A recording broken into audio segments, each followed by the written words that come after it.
So where are you from originally? I grew up in Anchorage. Okay. I kind of looked at your bio a little bit, and you're like, you're an Alaska guy though. Yep. Yeah. Yeah, all four of my grandparents moved up to Anchorage back in the 50s after World War II. And Oh shoot. yeah. Okay. So military family background, and then what brought you to Juneau? I came down as a legislative staffer. I had just finished my degree in computer systems engineering at UAA, and I was right as oil tanked, and I started to see opportunities for people start to dwindle up, and so I wanted to start getting involved. So I almost ran myself. Then I almost ran for the state house. Oh shoot! But I decided I probably there were other ways I could contribute, and like at the same time, learn more about how I can make a difference. So I managed a campaign, and then my person didn't win, but she came close, and I got connected with Representative Josephson, and he got me a job down here for a session. And ever since I came down here, I just kind of fell in love with the place. Cool, man. That's awesome. Yeah. Okay. All right. Let's kind of get this rolling. Yeah. Thanks, everybody. Welcome back for this new next installment. Very rapid, but we want to get everybody involved in the conversation, and so you can all kind of just see what everybody's bringing to the table. So today, we have a really good guest. Another one. Sir, please introduce yourself. Hi, everyone. My name's Paul Kelly. I'm a third-generation Alaskan running for the District 1 seat for the City and Borough of Juneau Assembly. I serve on the school board right now. Yeah, that's me in a nutshell. I'm sure you'll hear a little bit more about me as the podcast rolls on. Oh, definitely, man. Thanks again for doing this. We had some scheduling stuff going on, and some folks were going to the Jack, but we're here at UPH, and we're happy to be here. Happy to be in Juneau. This love for education. Yeah. Where does it come from? Well, I see it all over your campaign page and all this other stuff, man. And we were just talking about it. Like, where does that stem from? It probably comes from basically a life spent in education. I graduated in 2003 from high school, and then I went into college. I started my undergrad then. I didn't know exactly what I wanted to do, so I kind of dabbled a little bit in this, dabbled a little bit in that, and by the time I graduated in 2016 from UAA, I had accumulated, one major and 3 minors. Dang. Yeah. Okay. So yeah, my love for education, I think it brings opportunities to people. It's a way of lifting people up, especially public education. And I think our university is just crucial to our state. And so that's why you'll see me up at the Capitol, defending both, trying to get funding for both, because I think they're both very important for Alaska. Yeah. I had a recent conversation about the necessity of having education, necessity of like critical thinking skills being taught within the school system. And Absolutely. What happens when that kind of gets swept underneath people's feet? What do you see like some of the gaps that exist for education in the state? I think I see some room for some more career and technical education. I think Juneau has its heart in the right place. It's trying to do that now, but I don't think we're getting the word out enough. I support more programs. I think we need more teachers to actually teach the career and technical education. Yeah. I'm seeing a lot of programs drying up. Like there's I was studying engineering up at UAA, and that program it seems to be doing all right for now. But I've heard of certain consolidations, and so I'm concerned about that. Okay. And I think that's probably an issue, nationally too, just trying to find not just enough teachers, but trying to find qualified teachers, to get to the university, to get to K through 12 education that want to show up. Is that a mix between like funding and also like salaries for teachers and just like job satisfaction? What do you think that? Right. Well, I think a lot of it also is that we're importing a lot of our teachers. I think we need to have a more robust program to train our teachers here in Alaska. And I think the people who are trained here especially if we can train them up here in Juneau. Maybe they'll stay. And I do see some issues with pay. It's more competitive in other states. And so we need to find a reason to make it profitable for teachers to come up here and a lot of them, they don't do it for the money. A lot of them do it for the satisfaction and for teaching the next generation. But still, it is a way to make a living. And you got it. I mean, we can't rely on people's, their good hearts for everything. Good heart doesn't necessarily pay for all the bills. Exactly. And, I see so many teachers across the U.S., just being in the military and able to travel so much. It's kind of the same thing. It's like finding supplies for the classroom, finding ways to pay for, every year it feels like the budget's getting cut in some way that, the field trips that they went on 2 years ago, they can't afford them now. So the kids aren't able to, and especially right now with COVID, like folks aren't able to like maneuver and kind of go around and travel as much as they'd like to. Yeah. And education funding in Alaska is kind of dictated based off of kind of a complex formula, but it all starts with the base student allocation, which is basically that the formula kind of manipulates things, here and there, but you kind of start off like each student for each student school they get, I forget the exact number off the top of my head right now, but you start off with that number, but it hasn't changed in years. And the legislature has done some good things, like they've done forward funding, so allow school districts to kind of plan ahead instead of, they make their budget and then the legislature makes theirs, and as the school board's making their budget, they kind of have to guess like how's the legislature going to fund education for next year. So they're kind of going in like not knowing what exactly they're even going to be able to work with until the budget actually rolls out from them. Right. Okay. But recently they've started forward funding, so that's something that allows a little more predictability, so the teachers know that they're going to have a job the next year.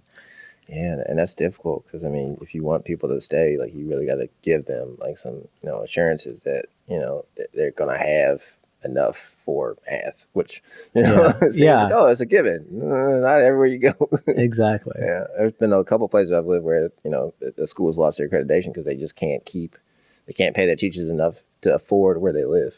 Yeah. Yeah. And, I mean, that kind of goes into, like, one of the questions that I kind of wanted to bring up, which is, like, housing in Juneau.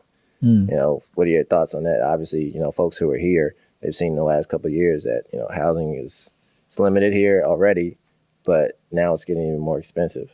Yeah, it is. And I can vouch for that personally, because last year I actually went in and purchased a condo for $200,000. And in other communities, you can buy a house for that much. And so I think affordable housing is a big issue in Juneau, and homelessness is actually one of my top priorities when I get elected to the assembly. And there are many other complex issues that lead into homelessness, such as mental health, drug addiction, alcohol addiction. But affordable housing is also another issue, and it's something that we need to focus on. Yeah.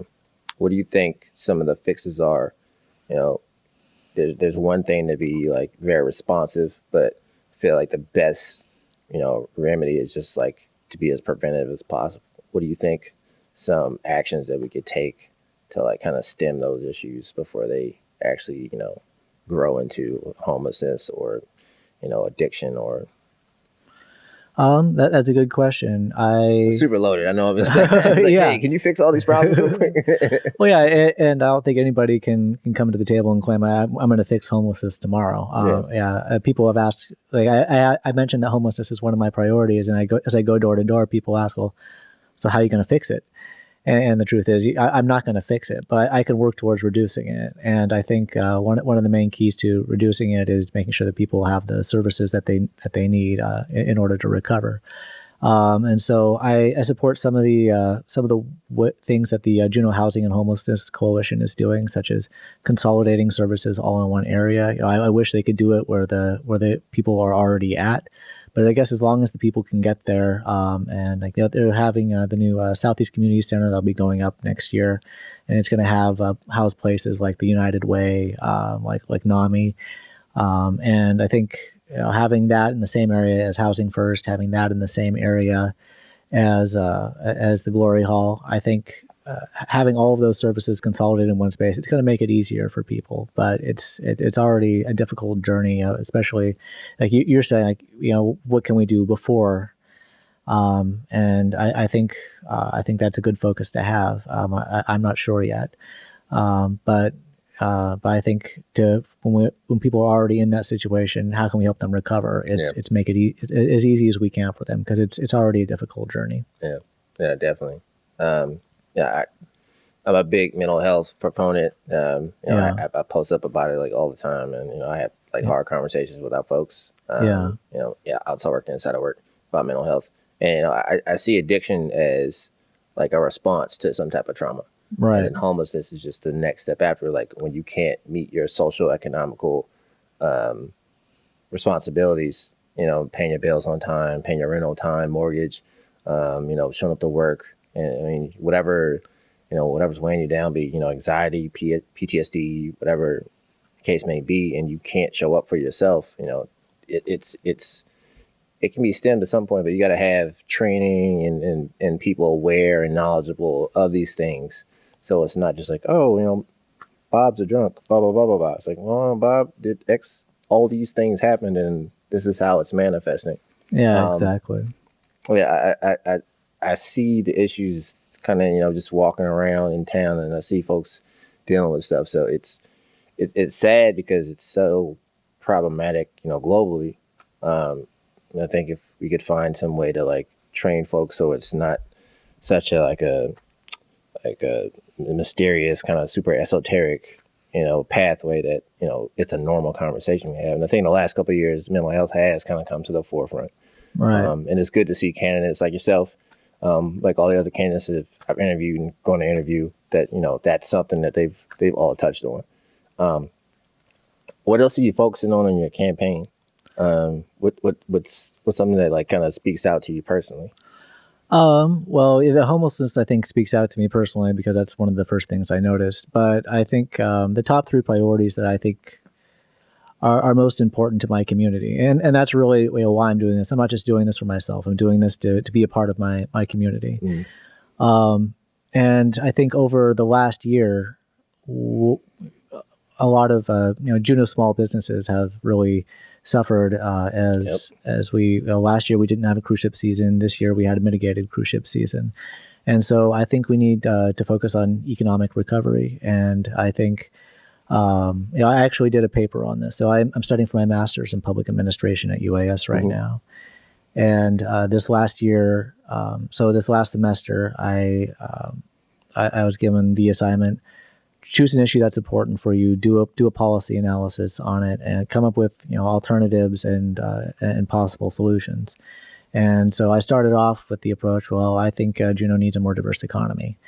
I talked to some people over at JEDC, like, oh no, Juneau actually has a pretty diverse economy. We got mining, we got fishing, we have state government, tribal government, federal government.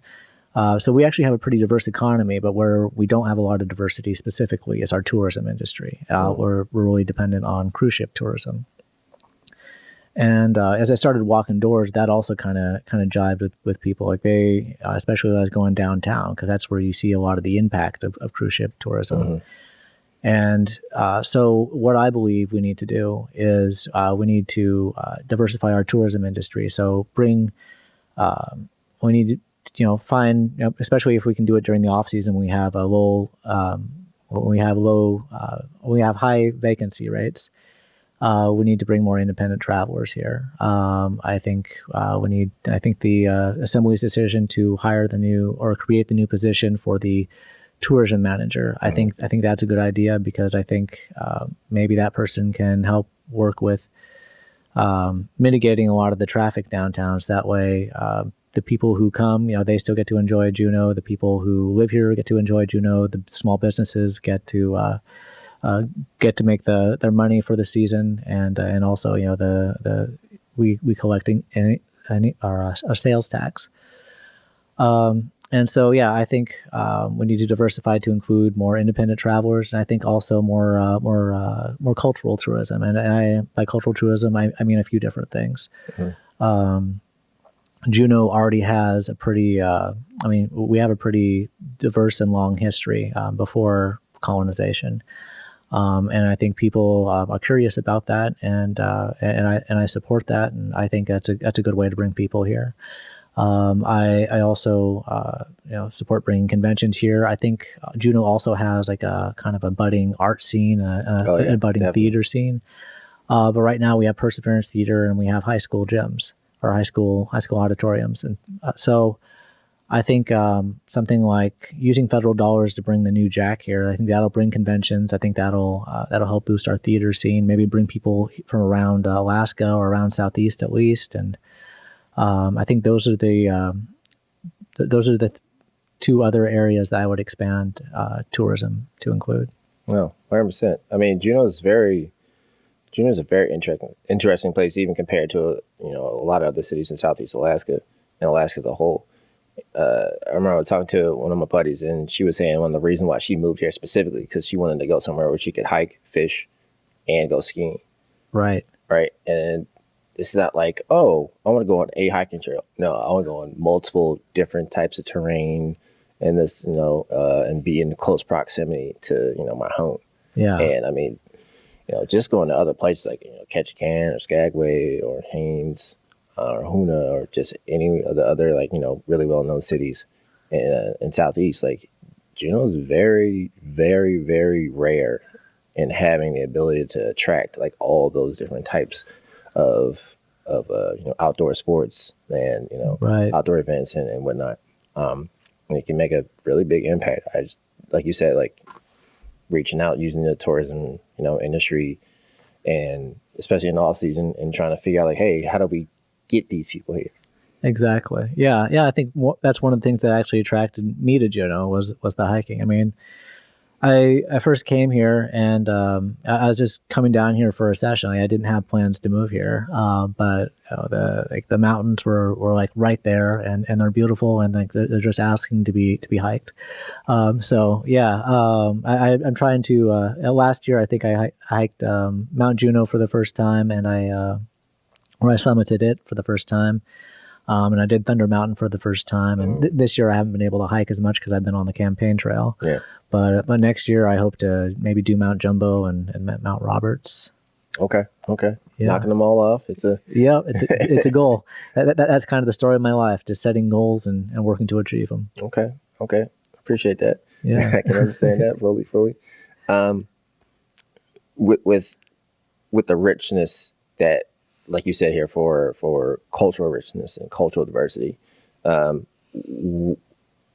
do you, see what's your plan, I guess, in a way, for, interacting and reaching out to the indigenous community here?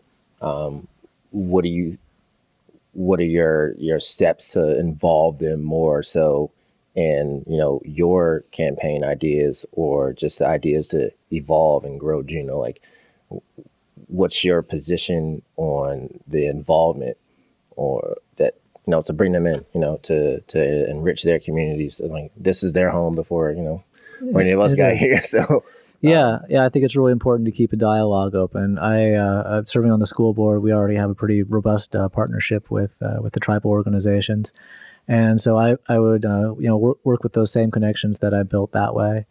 I think, I just think it's very important to keep up constant outreach with our stakeholders. That's something that I'm learning also as in my master's program at UAS. One of the first things they taught me how to do, after teaching me how to build a strategic plan, was teaching me how to do stakeholder analysis and make sure that all the stakeholders are involved.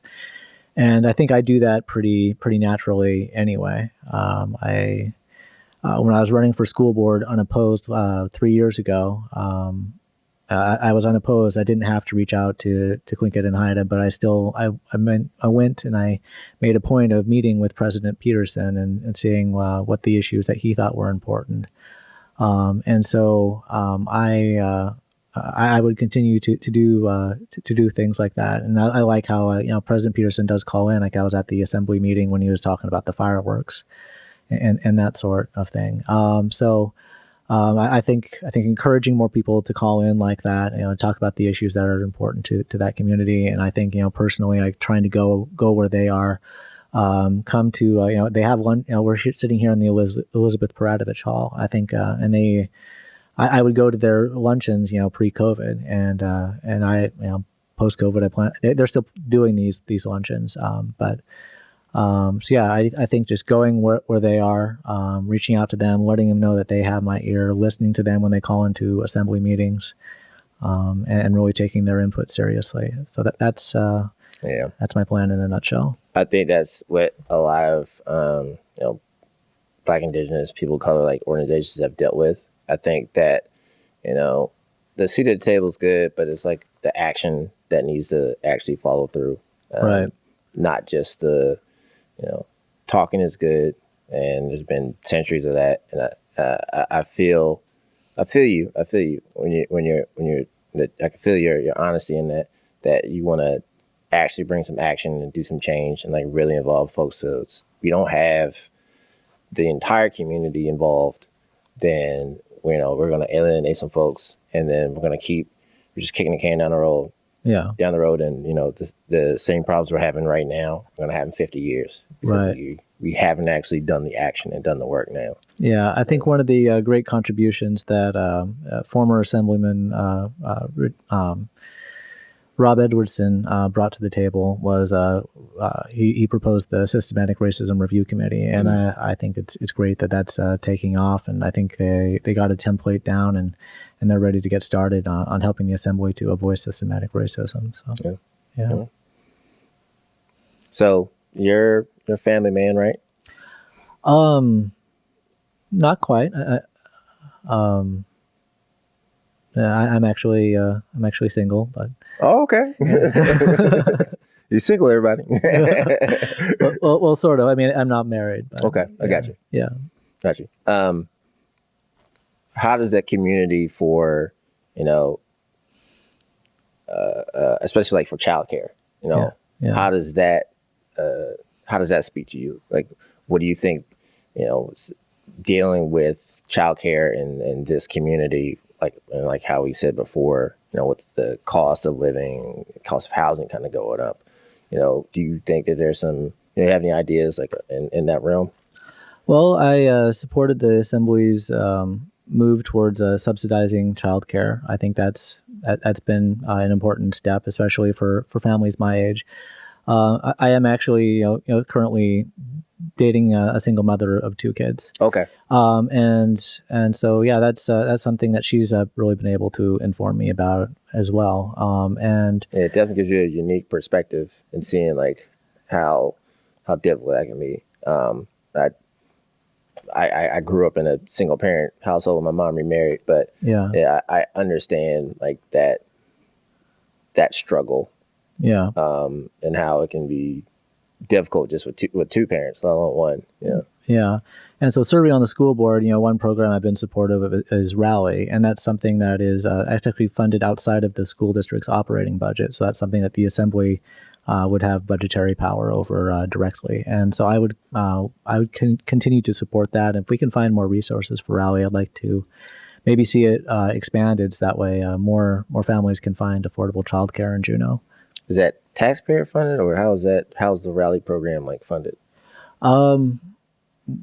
Without looking at my notes, I can't give you all of the details right now. But yeah, it is funded through at least in part through the City and Borough of Juneau Assembly's budget. Okay.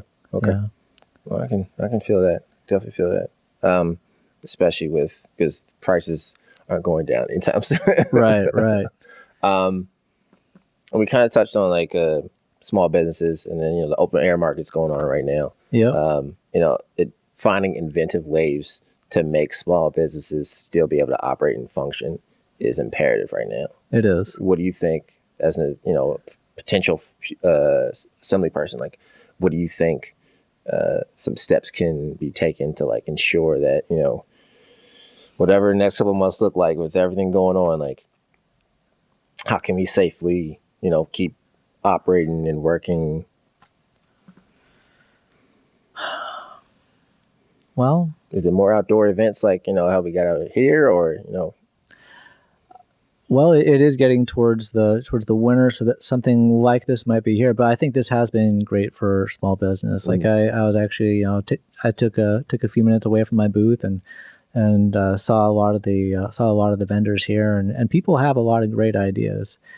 And so yeah, I think more promoting of our local small businesses.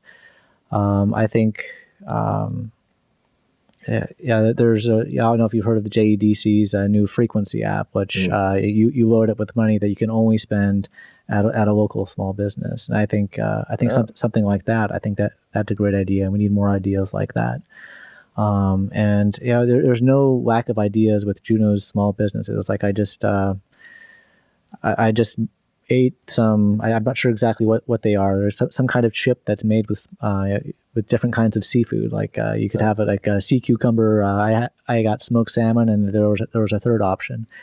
But yeah, I think just encouraging some more ingenuity and providing reasons to keep our businesses here. I think that last year, and I think it's still going on, but the small business loans that help keep our small businesses afloat, and keep them here. I think that that'll help us recover a little quicker. Yeah, definitely. I wish the best for Juneau. I moved here in 2018. Yeah. And I've loved every minute of it. Yeah. Even the winters. Yeah. Took a while to get used to, but it's been a beautiful time. Been able to sit down with folks and have conversations like this. Yeah. Yeah, definitely.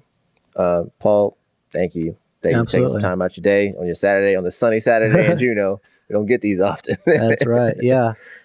Yeah, so far I've knocked on about 1,200 doors. So after I get out of here, I'm going to go knock on some more. It's a good day to be out on the campaign trail. Yes, indeed. Wish you the best of luck. Looking forward to seeing what you have to put out later. Just digging into some of your plans and your ideas. I like what you're talking about, man. All right. Yeah. Well, thank you. Well, thanks for everybody for joining us on this installation of the Night Show. Till next time.